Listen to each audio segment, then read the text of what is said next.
मुंबई में लगातार होते हुए फ्लेमिंगो तालाब के ऊपर जो हमले हो रहे हैं उसको नज़र में रखते हुए आज विश्व प्रवासी पक्षी दिन के उपलक्ष्य में हम लोगों ने पर्यावरण प्रेमी और पर्यावरण संस्था ने मिलकर एक साइलेंट मोर्चा यानी कि मूक मोर्चा का आयोजन किया था।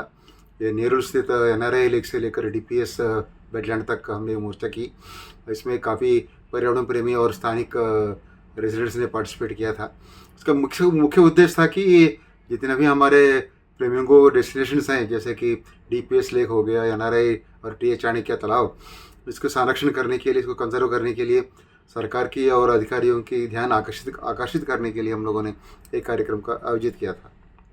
इसकी ज़रूरत इसके लिए पड़ी क्योंकि हाल ही में ठाणे जिला स्तर की वेटलैंड कमेटी आर्द्रभूमि समिति जो है उन्होंने एक डिसीजन लिया था कि ये तीनों वेटलैंड जो है, ये तीनों लेक्स जो वेटलैंड टैग के लिए लायक नहीं है, इन्हें आर्द्रभूमि करके टैग नहीं दिया जा सकता है, कैटेगरी में नहीं दिया कंसिडर कर सकते हैं। इसके विरुद्ध हम लोगों ने एक आंदोलन छेड़ी और मुख्यमंत्री, प्रधानमंत्री और सेंट्रल एनवायरनमेंट मिनिस्ट्री सबको चिट्ठी लिखी और हमें आशा है कि इस निर्णय के ऊपर पुनः विचार किया जाएगा। So I would speak on the behalf of the residents from the Safe Mangrove Safe Flamingo group that we are deeply pained by one thing, which is the water, which is not happening to DPS. It had 4 amazing channels where water was coming, and now we see that there is only one suboptimal functional channel. It's very sad, and our prayer is only one: open the water channels to DPS and let life happen to DPS.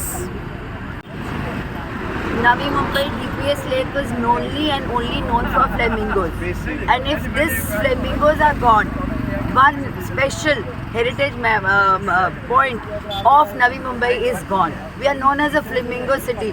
If DPS lake is gone, there is no flamingo then. We request the water to be released. We request urgent need for water here. Thank you.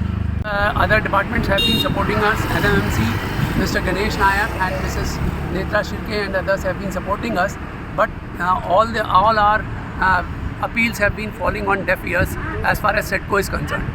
We will have to now certainly consider taking contempt proceedings against the SEDCO for not doing what has been assigned to them as per the High Court orders.